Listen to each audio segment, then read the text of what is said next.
I'm very certain we're excited to have you, and I'm very certain that this meeting promises to be mind-blowing, eye-opening. We're definitely going to hear from Coach, honorable, excellent Coach, right? And we hope that everyone will take something out of here. And I think that one of the main purposes of this event, to the best of my knowledge, is to have more women in tech. And this is more like, I know there might be some men here as well, but it's just more to push women into tech and break all the myths and everything as regards programming, just like somebody was mentioning some minutes ago. So I'll just hand over to Chioma to do justice to introducing the guests. Thank you.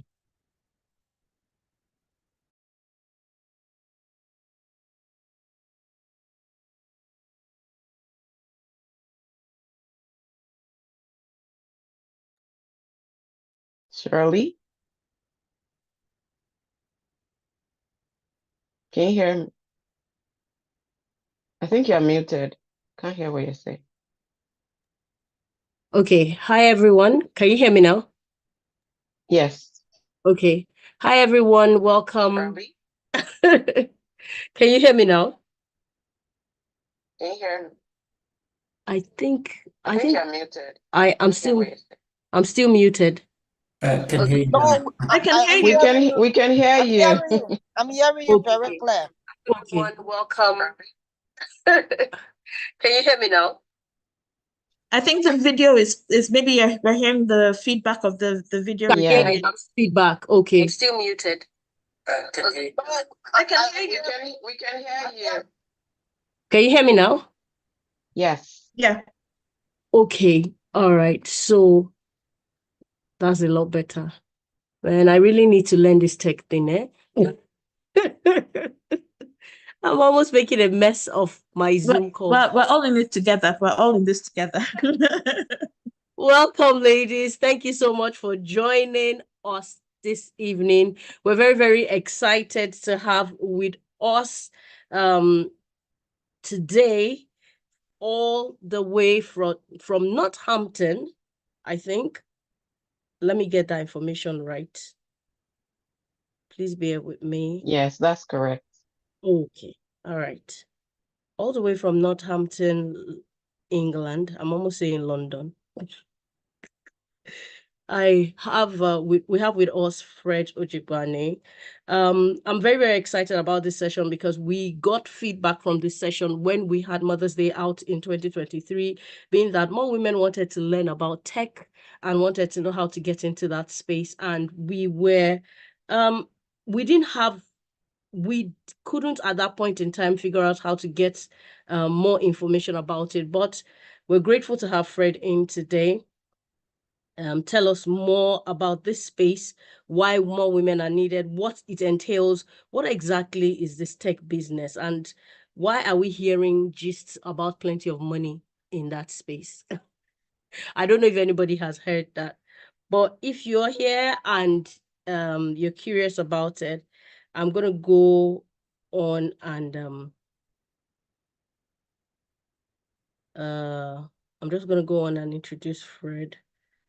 Today happens to be a very interesting day. Everything seems to be acting up, so please be patient with me. Okay, so here I am now, ready. Okay, so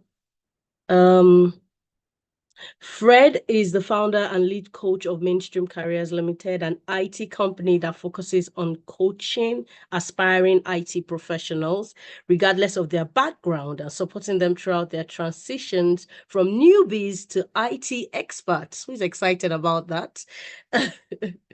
And desiring to help individuals in his community transform their careers, Fred started coaching and mentoring individuals to become business analysts and PMO. I'm guessing PMO is project management analyst, PMO analyst in 2012. And since then, Mainstream Careers has successfully trained and mentored thousands of individuals, many of whom have now gone ahead to become well-respected senior business analysts, agile specialists, project managers, program managers, and IT consultants in their respective industry.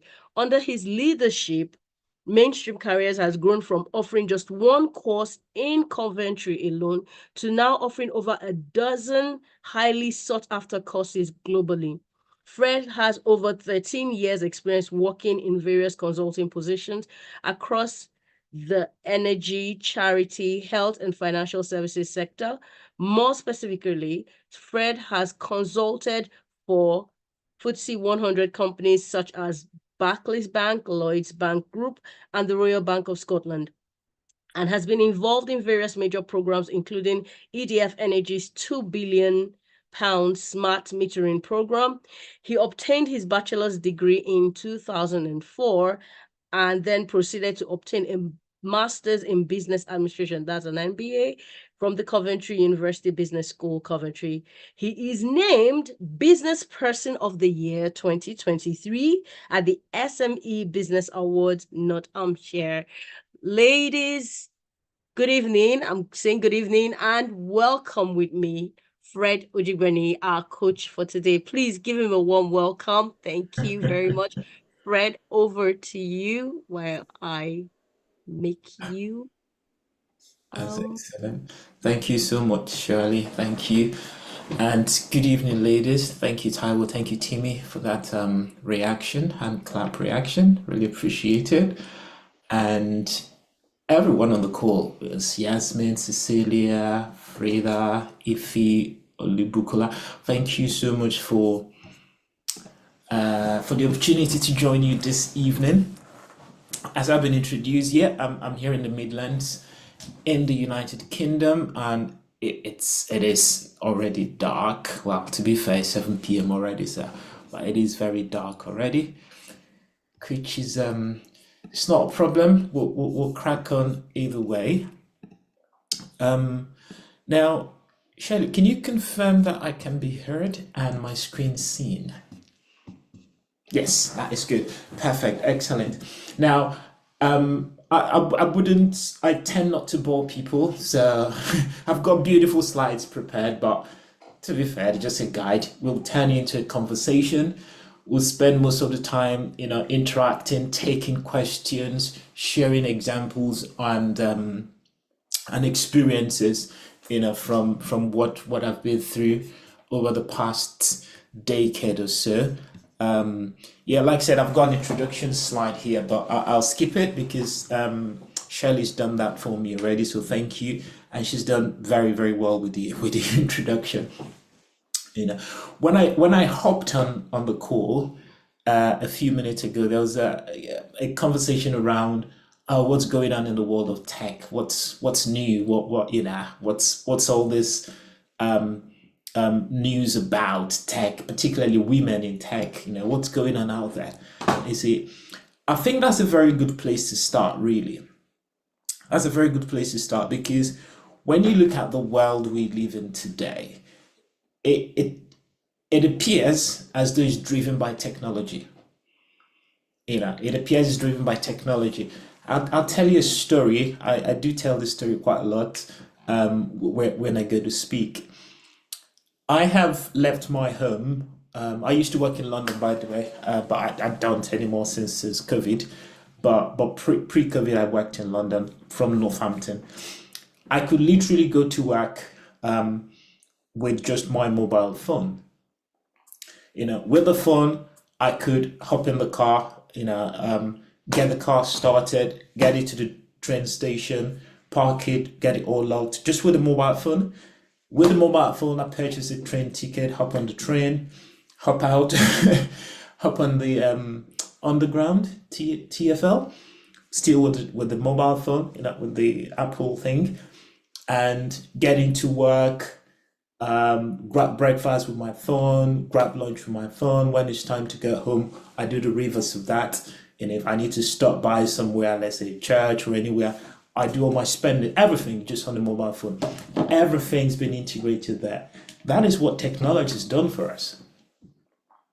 That is what technology has done for us. And I was in a conversation recently with a friend of mine, and we were sharing thoughts on the even more recent developments that we are seeing and where all of this is going. It's not stopping at invisible payments. it's now it's going further beyond that. It's now going into the places where you go do your shopping and just walk away. You know how you could shop online and without inserting your card details, they already know it, they debit you. There are physical stores now you can walk into, pick what you want to pick, walk out, all sorted. Don't talk to anyone, nobody talks to you, all sorted. As you walk through the door, it knows who you are, it knows your details, you know how to debit you. So there is a lot going, and this is not the end. It's still coming. There's still a lot, coming in the world of tech, because it drives everything. It drives everything, And as we, as tech is being used to drive everything, loads and loads of businesses are building up data, big data. There's loads of connectivity between these. That's why you can go walk into a shop and walk out without anyone talking to you, because there is big data, there's connectivity of everything. So they know who is who. They know if you can afford what you're picking up. They just know everything, And the great news is this. All of this is driven by technology. And the technology has to be built or maintained by humans. This is the reason for the rise in opportunities in tech. Now, I started this presentation today by saying it's already dark. It's just 7 p.m. It's very dark. You don't want to go out again, maybe. If we want to place order for groceries, we don't have to go out. We just need to place an order and a robot brings it. Literally, not human delivering it. A robot brings it. So, it's drives from the store and arrives here. When he arrives at the front door, it triggers the phone to say, "I'm outside." We go outside, and then, with the right authorization, we open it and collect the shopping, and everyone lives happily ever after. There is a lot going on, and we need people to drive these things. These are the people, the men and women in tech. Hence, the vast amount of opportunities in tech, you see. So what I'm going to do now, what we are going to do, because we're going to work together, I'm going to need you to be part of this. We are going to look at a very, very simple example of a tech project, how it all works. What is involved in a tech project, building a tech product, and who gets involved in it. From there, we'll then progress the conversation into which of these might you be interested in, and how can one get into it? What do I need to get into it? What experience do I need? What experience do I not need? What support is available to me? That sort of thing. So let's look at that. So on the screen right now, no, it's not. Let's try again. Yeah, there we go. On the screen right now, I've got an image of a mobile phone. That is an iPhone. I can't tell what model of iPhone it is, but it is an iPhone. Now, what we're going to do now, in the next couple of minutes, maybe up to 4 minutes, we will run through a project to build this phone. We are going to do it together. All right? So the very first thing that will be required for us to build a phone, or indeed any tech product, is to make a list of what the product should be able to do for us. Because if we don't have a list of what it should do for us, then what we're doing might be hit and miss. We might not really be able to achieve our objectives. So first we need to make a list of everything we need the product to do for us. So this is where I need you to join me in this exercise. Perhaps you could write it on Zoom chat if you're able to type, if you're not driving or anything. What would you want typically in a mobile phone? Just send me a list, maybe just one feature that you want in a mobile phone. Simple example, make calls, right? So I'll be expecting to see what your thoughts are in terms of what you want in a mobile phone. There's an example on the screen, an iPhone. So it could be what your phone currently does for you, or the additional features you would want. Okay, thank you, Taiwo. Take photos, take pictures. That's a good one, yeah. That's a good shot. Can we get more? shopping, online shopping. Why not? Make voice calls, send messages, send emails, messages again. Thank you. It's very good. Thank you, Timmy. Thank you, Ify. That's so good. Now, all the lists, the things you said plus more, access to banking applications, hands-free typing with voice, fantastic. Now, all of these, we could list them in one side, and then we say these are the requirements. So these are the things we want in the mobile phone. So we call them requirements. So it is a list of the features or a list of the functionalities we want in the product. So leave that in the corner. That tends to be one of the first things we do in a tech project, to make a list of what we want, like a shopping list, right? Like a shopping list. Before you go shopping on a Saturday or on a Sunday, on a Friday, you make a list of what you want. That's what we start with here as well. We want to build a mobile phone. We start by making a list of the features and functionalities we want in that phone. Then after that, step 2 would then be to take that list, which has been made in Word, and use it to create what we call a screen design, like make a sketch of what that product should look like. Well, the functionalities of that product. So that's what's come up on your screen now, is screen design. That tends to be the next thing, because that way, sometimes words can be very ambiguous, right? So that way all the chance of encountering ambiguity with the words is sort of reduced, if not eliminated. We've now translated the words into a diagram. All right. Now the next thing after that is for our very technical friends to now, do some development work and build the device, build it so that it can do what the list says it should do, what the requirement says it should do. Now, stay with me a little while. We'll arrive there in a minute. From development, we now need to test the product to make sure it actually works. We have to test it to make sure it works, and that is part of the life cycle, part of the activities that need to be carried out, to have the product ready to go to the market. After it's been tested, then it will be implemented and ready to go live, sell it to the public. All of these put together, we refer to it as the life cycle of a project. So we have our requirements, we have the design, screen design, we have the actual development, then it gets tested, and then voila, we go live, we go to market, start selling the product, and people start using it, and hopefully they'll enjoy their experience of the product.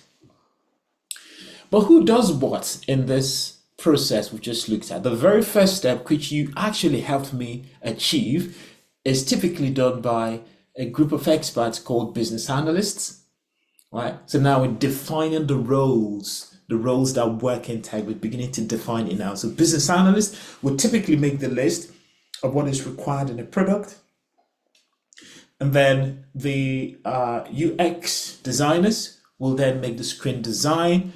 Our developers, will develop the product. The testing will be done by the testers, and the implementation team will carry out the go live activities. But we still need someone to hold all of these together nicely, right? We need someone to do it. We don't want the BAs, the business analysts, working in isolation, the UX guys working in isolation, and everyone working in isolation. We need someone to hold it all together. So we then introduce another role called project management, or the project manager, who will then hold all of these nicely together for us, oversee all of these activities, make sure that the team carrying out requirements are doing it correctly, and in time, in line with budget and all of that, the team doing screen design, the team doing development, and so on and so forth. So it's like an overseer, just oversees all of the activities. That is a project manager above there, and then you can also have the scrum master whom we will talk about in a minute, you see. But the roles in this purple, lilac, those are the ones that we really want to hone into tonight. We want to talk about business analysis or business analysts, we want to talk about project managers, we want to talk about scrum masters, just very briefly, and then we get into questions and interactions and conversations of all sorts, you see. But I just wanted to put that context out there first in terms of what is going on in tech. Whether it's a website that is being built or a payment platform or anything at all, they tend to go through a process similar to this. Now, if you're going to work in tech, you will somehow have to find yourself fitting somewhere there. Yeah, it doesn't always have to be this exact process, but somehow fit somewhere, you see. Now, the good news is this. Some of these roles are technical and some are not technical. Now, I've used that term a lot, and people have challenged me, say, what do you mean by technical? What does that even mean? Now, developers, for example, right in the middle, the people that do development, the middle of my screen, they do lots of coding. You need to have a special skill for that. They do, lots of development activity. I refer to such people as being technical. People in tech that are very technical. Now, tech also requires people who are not that technical. To put in perspective for you, you don't have to be a medical doctor to work in a hospital. You really don't. You really don't. I was seeing a TV series recently, and it's about his hospital. Of course, they had doctors, surgeons, nurses, and all of that, but they still had a chief executive officer who was not a doctor. Right? They had admin staff who weren't doctors, who were nurses. So there are things to do in a hospital apart from cutting people. Right? You don't have to be a chef to work in a restaurant. You really don't. You really don't. You see, similarly, you don't have to be technical to work in tech. You see, so there are non-technical roles in tech, and examples of it I have on the screen right now in purple backgrounds. I've got project manager, I've got business analyst, I've got scrum master. Of course, there are technical roles as well, over and above the ones on the screen. So there are roles relating to cloud computing. There are roles relating to cybersecurity. Some of which may begin to tend towards the technical side. And I'm hoping we'll have time to get to those in a minute, you see. So if all of these people work together to build this product, what will the team look like?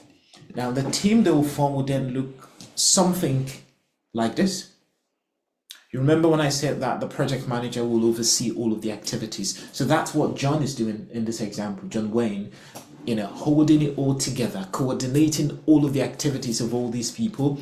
You see the BA team to the left-hand side of the screen. You see business analyst team, you see the developers, you see the testers. They all work together to then develop that product. In our example, the mobile phone, the mobile phone, you see. So specifically, let's start with the BAs. What the BAs do specifically, it can be summed up into 3 areas. It is one of those non-technical roles we have in tech. Definitely non-technical. Right? So what the BAs do, it's akin to what a waiter does in a restaurant.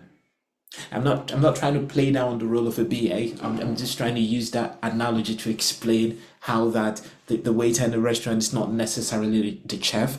Similarly, the BA is not the developer. The BA is there to understand what the business wants in the system that is being built for them, and the business analyst will have it all documented and communicate the documented requirements to the technical team, who will then build the product for them. Right? So in short, the BA is in the middle of the business who want a system built or solution built, and the technical team who will actually build that solution. You see, so the BA doesn't really have to be technical. You see, they just have to be able to facilitate sessions to understand what people want, have these documented, and of course manage the stakeholders that they are working with. Really, this is a fair summary of everything that a BA does. A BA is always out there talking. When I say out there, I don't mean on the streets, but out there in the business, talking to various stakeholders within the organization, interacting with them. Probably spend 60-70% of your time talking to other people, interacting to understand what's going on, and then spend the rest of the time documenting your understanding of from the sessions you've facilitated. The skills required for it, typical personal skills, BA skills, basic IT tools. For roles like business analysis, you don't have to be deeply technical. If you can use your Microsoft product, you're good to go. You're good to go. And then your personal skills, which we already have, irrespective of what you currently do. See, communication, interpersonal, attention for details, and the likes. So nothing extraordinary. Now, I'm aware that some roles may then require specific skill set, due to the nature of the project. I'm aware of that. But this is from a generic point of view to become a generic BA, nothing too onerous, required for that. And we did earlier on this month, did a screen grab of what's going on out there in the world of business analysis in terms of openings and opportunities in the market. And the vacancies, seem to be quite a lot as at the time of taking the screenshot, you see. And some of the opportunities on the screen just gives an indication of the remuneration available, depending on if one is a contractor or a permanent staff. So there's a PEM one there, it's showing around about 75k, and the contract ones, there's another permanent there about 60k, and then contract ones, 600 thereabouts, could be a bit less as well, you see. But the good news is the opportunities are there, and that is good news number one. Good news number two is it is not technical, right? And then good news number three is that you can access training and support to help you get into that place of employment. And we will talk about that training and support in a minute, but let's just very quickly look at project managers. Again, we've considered this to be non-technical, you see. So these are the people that oversee and hold it all together, make sure that it all works nicely together in a tech project, or it could be a non-tech project, of course, you see. And what these guys really do are number one, coordination. They coordinate all of the activities of the project. They organize everything, hold it together nicely to make sure it doesn't fall apart. It's akin to what an event planner does.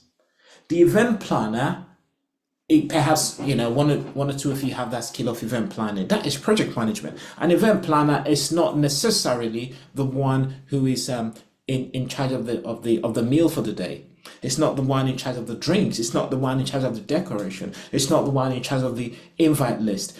But what he or she does is to work very closely with each of these people who are doing these tasks to make sure that they're doing it the way the event planner or the client expects it to be done, in terms of time, in terms of budget, in terms of scope.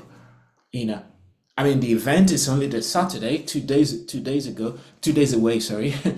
By now we should have a good part of that, of the parts of the event all planned out and ready to go.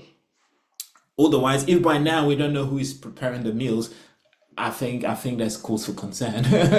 So that's what a project manager does: coordinates the activities of all of these tech roles to make sure it's all on track.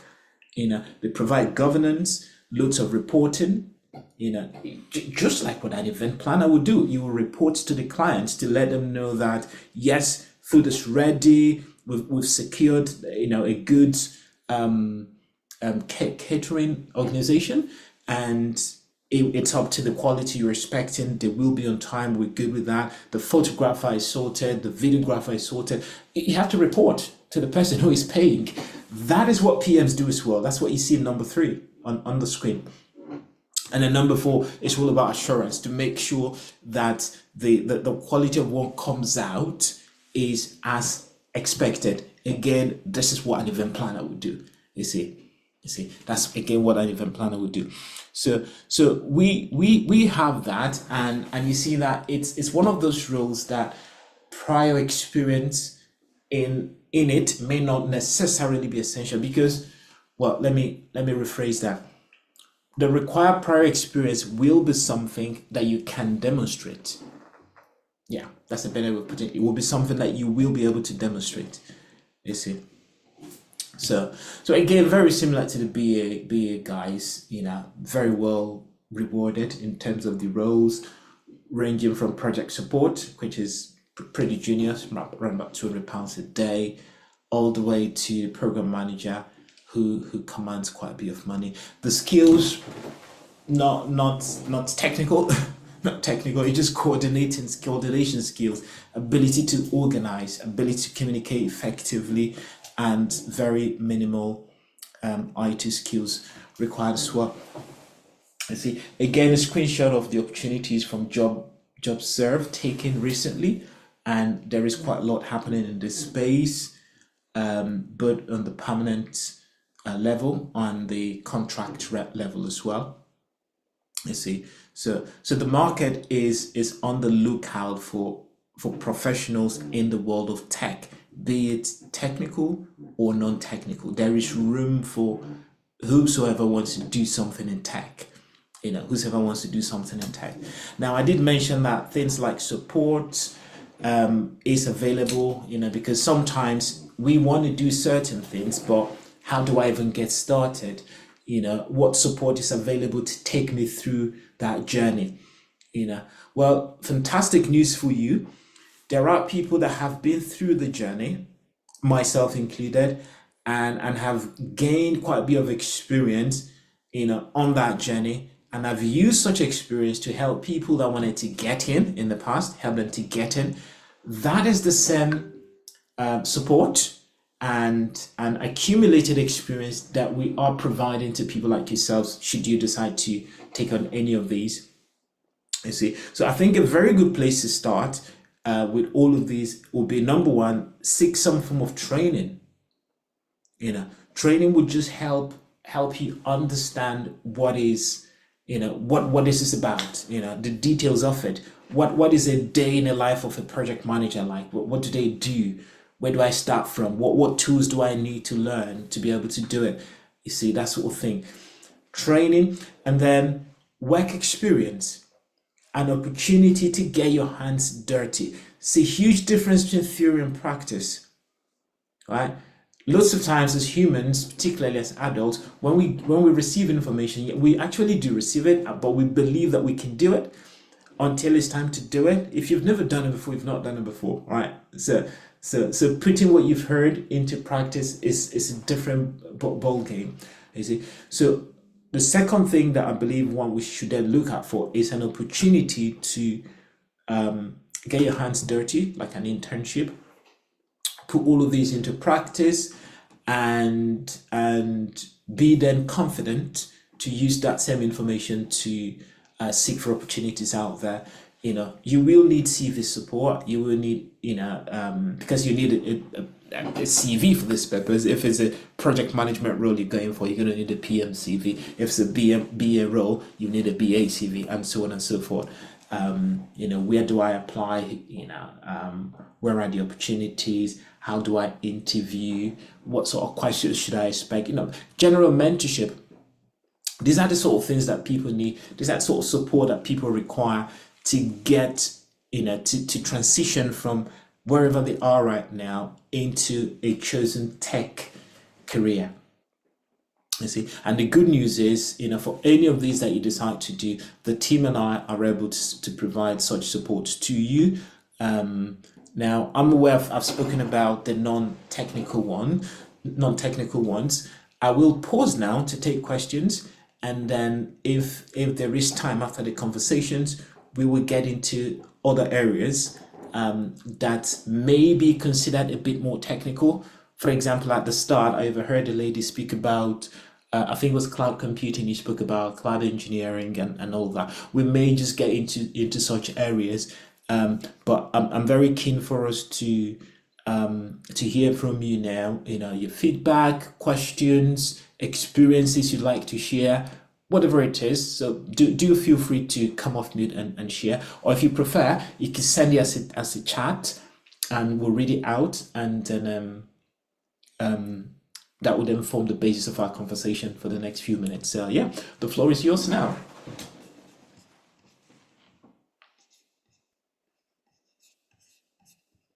Okay. This is our opportunity to ask questions, so please don't hold back now. Now that we have Fred, ladies, please, let's have your questions. Thank you. Oh, hi, Fred. Sorry, I guess I should have raised my hand, but sorry, No, it's Shirley, okay, about Timmy. that. Please go ahead. So I wanted to ask, I can see that you have these offerings. So I have two questions. One, what would your services cost, number one? But number two, if right now I can't take up your services, what are things I can do that would move me, closer to, say, something like the non-technical fields, the business analysts and things like that? What are things that I should be looking at, apart from like the CV support and things that would make me look good to an employer? Yeah, sure. No, that's a good question, Timmy. Thank you so much for asking that. Yeah. You see, again, thanks to what's going on in the world of tech, there's lots and lots of resources available these days on the internet. Fact. Lots and lots of resources available on the internet. Some at no cost, some at very low cost. So it might be a place to start. Resources on the streaming platform, YouTube. Just listen to people, get better ideas about what some of these things are. The only challenge with such approach is that it wouldn't give you the hands-on experience. It would give you the head knowledge, but not the ability to do the work. But like I said, it's a good place to start. It might be a good place to start, and then grow your interest before you then invest into spending time with someone who would then properly groom you to get into the market. So that's one. Then number two, you spoke about things like CV and knowing what's out there in the market. Let me give you a tip. When you are making your CV, when you're creating a CV, your CV will need to be I am looking for the right word now. Your CV will need to be tailored towards a particular thing you're looking for. So one of our clients wrote in on Monday, a few days ago, and said, "Hey, here is a copy of my current CV. Could you help me, make it better?" We replied her, and our reply was, "Thank you very much. Very pleased to work with you. We're looking forward to working with you. However, we need to have a sit down to understand what your objectives are. What are you looking to achieve, so that your CV could be tailored towards that." I see. Personally, I don't believe there is any such thing as a good CV. Now, a CV has to be good for something. It has to be good for something. And to achieve that goodness for something, Timmy, what you need to do is have a look at what is required in that area. For example, maybe you've got some experience in project management or event planning, and you're considering building a career there. Now you want to create project management CV. What you need to do, Timmy, is hop on the internet. Ask the internet, ask Google, "Hey Google, what are the employers of project management? Look, what are they looking for?" That gives you a really good idea of how to begin to build it. And you'll be pleased to know that what it will tell you will be a lot of things that you know. You might use different terminologies. So your task now will not be to translate what you've done using the terminologies that they're giving you, and that's how to present it. Otherwise, the employers will not be overly impressed with a CV that they have to spend so much time trying to understand what he's saying. You have to make it really easy for them. I see. So that's some of the things you can do. And then your first question, Tim, was around cost. Lots of these products that we have, courses that we have, they range about £1,000. They range about £1,000. From time to time, we offer discounts. 10% here, 15% here. But for this group, Shirley's group, we'll be giving you guys 20% off. So some of the courses are already less than £1,000, so you can still take up 20% from that. You see, so hopefully that answers your question, Timmy. Please let me know if I need to share a few more thoughts. No, that was good, thank you. You mentioned something about internships, and I was wondering how useful you thought they were, not, well, one, how useful and how easy they are to get, because it would help, yes, if one could get an internship to at least, go and actually do the thing. But I don't feel confident that there are a lot of internships going about. So I just was wondering what your thoughts are on those, Yeah. on the, availability, and if that's also something you try and help your clients get. Yeah, no, that's a good point, Timmy. Thank you again for that. Yes, it is not commonplace. As one would expect it to be. It's not as common internships. So what we have then done is to partner with some of these organizations that we have relationships with, and these organizations that we execute projects for, as a consulting firm, and say, yeah, okay, we have experienced people that will be working on this project alongside candidates who are still in learning, which is a cool thing to do. Even in hospitals, they have experienced doctors and they have residents, and they all work together. So we have such relationships, and additionally, we also have our in-house projects that we do execute. So we place our learners on these internships, on these opportunities as internships, whether it's internal or with a partnering organization, to then work on a live project. The beautiful thing is that whatever you do, whether it's in-house or external, it's on a live project, a real project. So you get to go through the motions from start to finish, get it wrong if you may. There will be a mentor there to guide you through, correct you, give you insights on how not to do it next time, or better still, how to do it next time.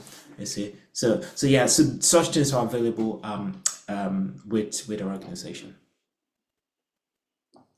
Right, there's a comment from Precious, which is a very good comment. I must read it out. Thank you, Precious, for sharing this. So apart from Google, Precious says EQ access help from artificial intelligence such as ChatGPT and so on and so forth. Absolutely correct, Precious. Well done, very well done.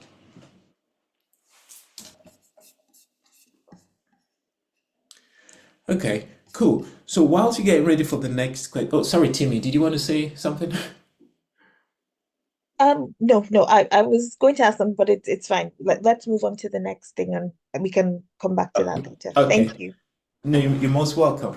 Yeah. Now I was going to say that it is we must have heard the saying that data is the new oil. It is so true. It is so true.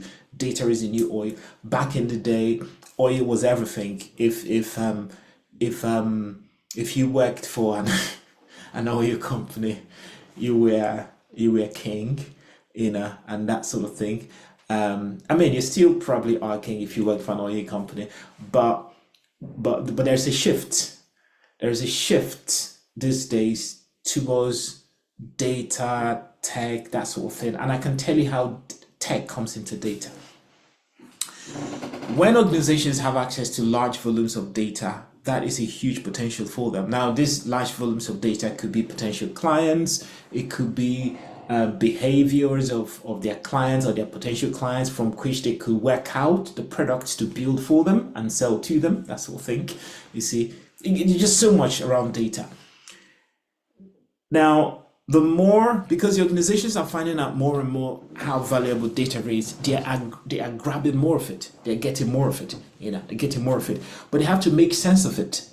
They have to make sense of it to be able to make business decisions, to be able to improve their bottom line and all of that. So there are three key things that will have to come out of data, and this is driving a lot of demand in the market. So whether you're a BA or a PM or anything, the skill set around some of the things I'm about to mention now are still critical and crucial for you. So three key things about the big data we have in our world today. Number one, they need someone to be able to analyze the data and make sense of it. Help them to make informed decisions. So right now it's getting cold in the UK and some part of the world. What would people want to put on now? I don't think a lot of people will still want to continue to wear t-shirts out right now. Maybe they want warmer clothing. We can get that sort of information from data available. Now, that example may be common knowledge, but that gives you an idea of what I'm talking about. So the analysis of that data will lead to that. Now, who does the analysis of data? They call data analysts. So there's a skill set for data analysts. It's a skill set for analyzing data, essential in the market. Data scientist, essential in the market. Absolutely essential. Whether you're a data analyst or anything you are, the market are looking for you to be able to analyze data. Even if you're a doctor, I have a brother who is a doctor, and he said to me, hey, I'm coming to do that data analysis course. Because as a doctor, well, he runs a hospital as well. So he needs to be able to analyze data in his clinic, make sense of it, and then see where the market is going, bring in products and services that will service customers based on the analysis of the data. So that's part one. Data analysis skills, essential. Remember that. Remember that. So in the job boards, you see them talk about Python, Power BI, Tableau, SQL, and all of that. That's what they're talking about. That is what they're talking about. Data analysis, absolutely essential. So that's part one, analysis. Then number two, talk about storage of this data. The data is it's just becoming so much that if you continue to store it in a physical location, soon enough you run out of space, if not already run out of space. So it becomes necessary to take all of that data and store it in the cloud. So we speak of cloud computing. You see, so your AWS would then come in, your Azure and the rest of them would then come in. So skill sets, people that have the skill around cloud computing, cloud engineering, and DevOps, that sort of thing, absolutely essential, because it helps and support businesses with the storage and management of their data in the cloud. Businesses are all in the cloud. It's not just possible to continue to keep everything in a physical location. It's not practicable anymore. You see, it's not practicable anymore. And it's not just about moving it to the cloud, it needs to be managed and sustained. That skill set is essential.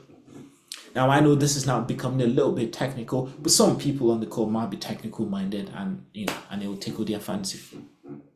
And then the third and final area I want to talk about with regards to data would then be the security of it. Data is new oil. You want to keep it safe. You don't want it to fall in the wrong hands. You don't want people to steal your data and impersonate yourselves, to your customers and so on and so forth. They need to be secure. The skill set required for that, the skill set that organizations are looking for to be able to achieve the data security is the skill set that cybersecurity analysts do have. So cyber analysts, cyber professionals, information analysts, that those kind of people. You see. So I just wanted to demonstrate how that these roles, the driver for these roles, how that they are pulling, and commanding the sort of remuneration they are commanded because they are in high demand. And the reason they are in high demand is all down to data. These roles have something to do with data. Data is the new oil. Even the person who is a BA, business analyst, the person who is a project manager, scrum master, and is working around data, they will need to be able to demonstrate some of these skills as well. It is essential. That is where the world is right now. I used to say that's where the world is headed, but it's no longer headed there. It's arrived. It's there right now. All right. Right. So let's take more questions, reactions, conversations. It could be feedback. You could share experience as well. Whatever it is. Let's just hear from you now, please. Thank you.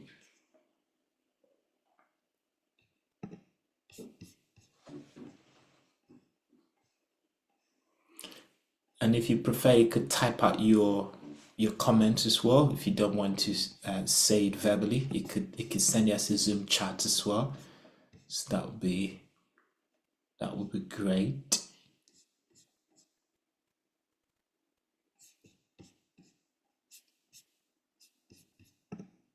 Sorry, I'll just ask Fred, while others are either typing or getting ready to ask a question. So for things like internships or those sort of things, would they be virtual? Because we're at the moment we're here in Aberdeen and you're in North Hampshire, so it's I'm kind of wondering how would that work? Absolutely, yeah, that's a good question. Yeah. So thanks to COVID again, I think COVID really changed our lives. It's become a reference point in this generation. Yeah. So thanks to COVID, loads and loads of roles in tech these days are now either remote, fully remote, or hybrid. So you go in sometimes and then you work remotely. As a result of that, we have mirrored all of that remote type of working. Therefore, the internships are 100% remote, or remote working. You don't need to physically attend. So we have learners from across the globe, across the UK to start with, and then beyond the UK as well, including those in a different time zone like the US, Canada, and the likes. So yeah, it's 100% virtual, absolutely no travel required, and it's flexible and part-time as well. What that means is that people are able to combine that with their day job, with their families, and anything else that they get involved in. So an average program of ours, an average non-tech program of ours is about 5 to 7 hours weekly. So quite flexible and well spaced out. Ejiri asked a very good question on the chat. Ejiri said, in terms of daily activities, what are the differences between a PM and a BA? Ejiri, I think that's a really good question. Trying to draw the line between these two, albeit important and non-technical roles. Now, a BA has got specific tasks to carry out in terms of working with the business to understand, define, and document what the shopping list should be. Define the shopping list, right? To make the shopping list, you see, i.e. requirements, what will be in the product, make all of that. And then to achieve that, the BA will work very closely with the stakeholders, various people in the business to have that achieved. Of course, we work closely with the technology team to make sure that the requirements are well translated into a product. The project manager, whom you've referred to as the PM, will, on the other hand, have an overarching view, a bird's eye view of everything going on in the project, not just what the BA is doing, but it's there to ensure that the BA is doing the correct thing, working in line with time, budget, and scope. And the PM will do the same for the developer, ensure the developer works as they should work, and the tester and everyone in the project.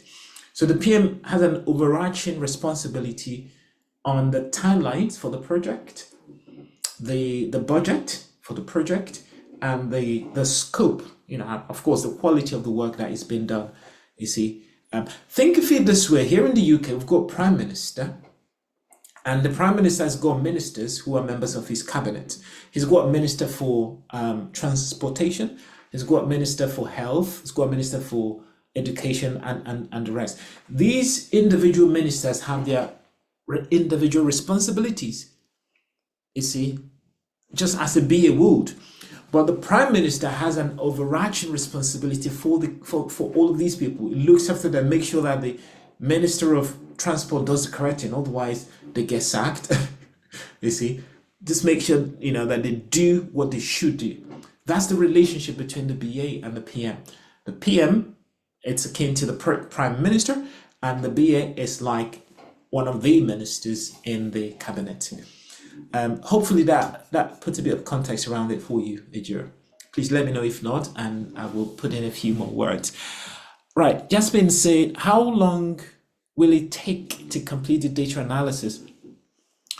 Data analysis, so we have it in two levels, right? We've got the what we call the fundamentals, and we also have what we call the advanced level.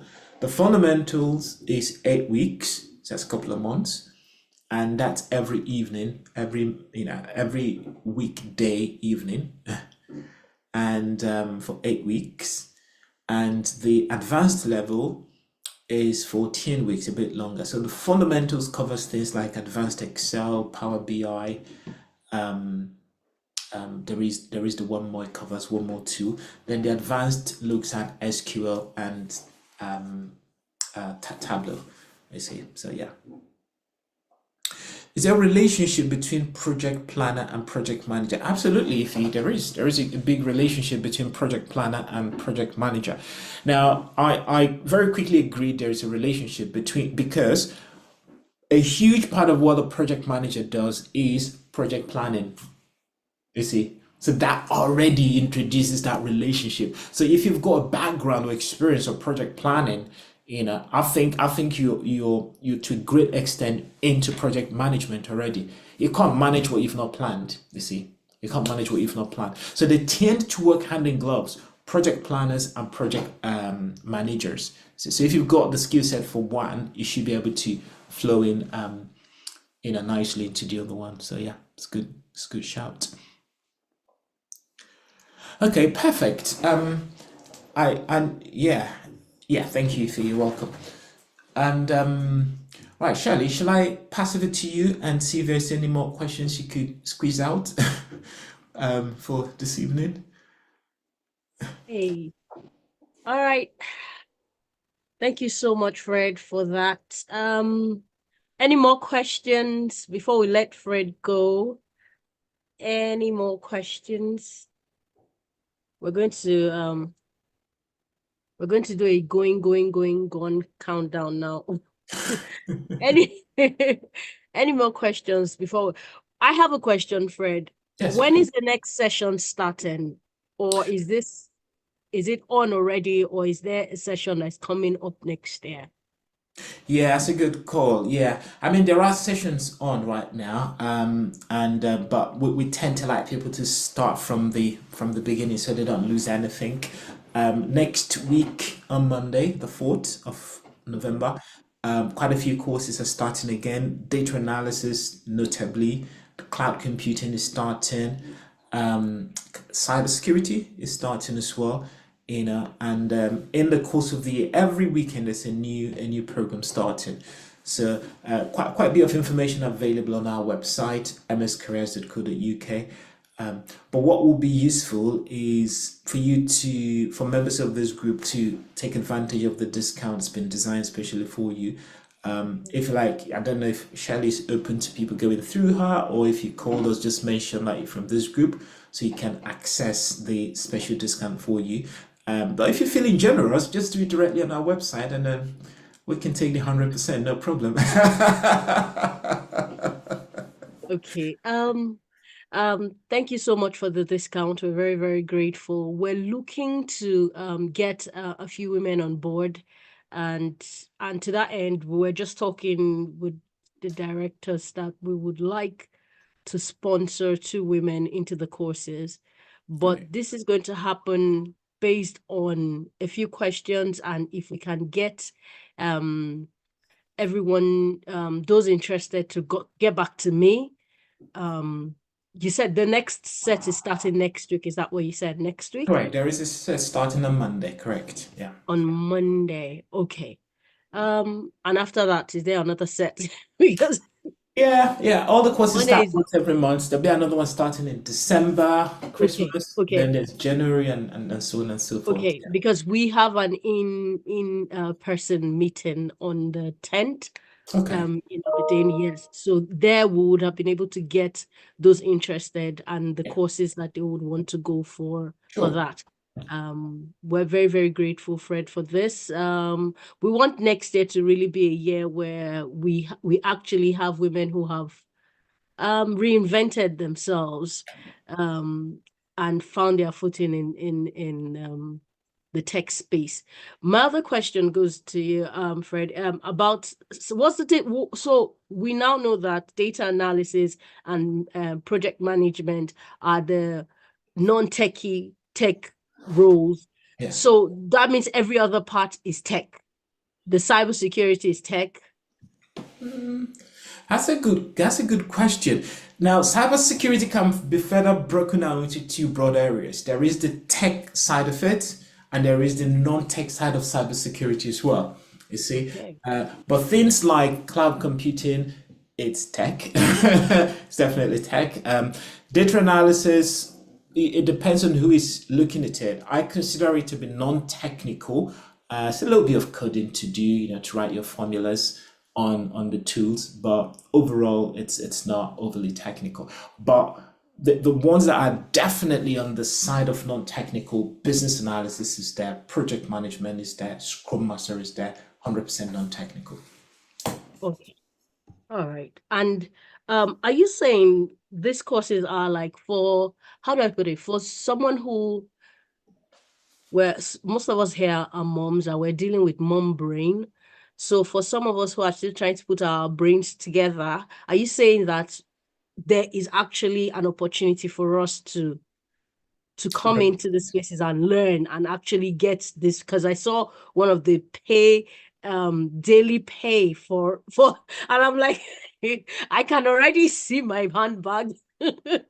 So I'm looking like, are you actually saying that with someone who is not very confident about, going back into that space, that if you actually put your mind to learn this, that there's actually an opportunity for us there? There is, yes, there is huge opportunity. That's exactly what I'm saying. Time has failed us to share some testimonies in this regards, but one of the things that these programs do for people, it's not so much of the knowledge of that area, but the exposure that it gives you. Right, so an average class, we've got 10, 12 people in it, from different backgrounds, different levels of experience. So it's an opportunity to network, it's an opportunity to learn from one another. The confidence that it instills in people, it's just immeasurable. It's immeasurable. Some people finish a BA course, for example, and don't end up working as a BA, but it's boosted their confidence it triggered it to get into something, and for that they're very grateful, So yes, anyone can get into it, and it will transform and trigger something, wake something up in their career life, as it were. Yeah. All right. Right. Yeah. So thank you very much, Fred. I'm gonna give you an opportunity one more time, please. If you have any more questions, get the information, and I hope you saw the phone number, you've seen the website. Please feel free to get in touch with Fred and let them know when you send the mail or when you make the contacts that you're coming from Mother's Day out, you're coming from Shirley. And yes, so like I said, Fred, we're going to be bringing 2 women from the team to you because we want to see more women in the tech space. We want to see more women of color in the tech space. There was a women in tech meeting yesterday, and I was looking at the pictures on LinkedIn, and it was only two women of color that were in that room. And I was like, wow, what if we had more women? What if we summoned that courage and we reinvented ourselves and we just, took over this space? And that's what we're hoping to achieve at the Mother's Day Out. So we'll be sending 2 women across to you in December. We're excited about that. So thank you so much, Fred. We're going No, to thank you. Thank you so much for having me. Really, really enjoyed all of it. Thank you. Yeah. thank you All so, right. so much. All All right. the best. Yeah. Bye. Bye. Bye. Yes. Thank you so much. It's a virtual learning experience. So you're not going to be going to a physical venue. You're going to be learning online. So I think it's something that you can join from any part of the world. Mainstream is offering us 20%. And we're very, very grateful for that. Also, on the 10th, if you're in Aberdeen on the 10th, we're having a very, very, very, very special. I'm very excited about this. Thank you so much. Thank you, Osa, for being here and for the informative session. Thank you. Thank you so much. We're having a very, very special meeting. It's our mental health and wellness workshop. We're going to send you more details about it. Please, please, if you're in Aberdeen, come because I have prepared something really, really awesome for you. We're looking forward to seeing you there. And that's where we're going to be finding out. Please, if you really, really, really want to be part, you want to do this course and you really, really feel that, and you say, oh, I can't afford it, I don't know how we're going to do it. We're willing to, if it means we're going to give you half of it, we don't mind doing that, because we want next year, we want to be able to say some of our ladies, came into 2025 totally reinvented and, are now standing, earning more, bolder, stronger, more courageous, financially stable. That is our desire at the Mother's Day Out. So please, if you really, really want to do these courses and you don't know where to start from, please reach out to me. And then on the 10th of November, we'll be meeting again, in-person event. And it, also it's going to be a hybrid event, but if you're in Aberdeen, please come in and come and join us. I'll send you the details. Thank you everybody for joining. Thank you to our beautiful friends joining us from Liberia. Thank you for joining. Thank you from America. Thank you so much. Thank you. Always an exciting time to interact Thank you, with Cecilia, our for colleagues joining. in these learning sessions. Yeah. Yes, we're going to have a bit more, and then we're going to sign off for the year, but we look forward to seeing you again. So thank you so much for giving us your time. Thank you so much. Thank you. If you have any questions, please reach out to me, my social media handles, or the Mother's Day Out on Instagram. We will answer all your questions, or you go to Bullying Recovery and Awareness on LinkedIn. We have all the questions. We'll take all your questions. And if you, like I said, if you really, really want to do these courses, you can't afford them, we're willing to pay, give you a bursary for it. We want to see our women change. Hey, Jiro, it's so good to see you. Thank you for joining. Thank you all the way from America. Ify, I love you so much. Thank you so much for taking our time to join us this evening. We're excited. We hope you will join us on the 10th. The 10th is a Sunday. It's a Sunday, so Sunday lunch. We're asking you to make it on us. We'll send you all the details on the 10th of November.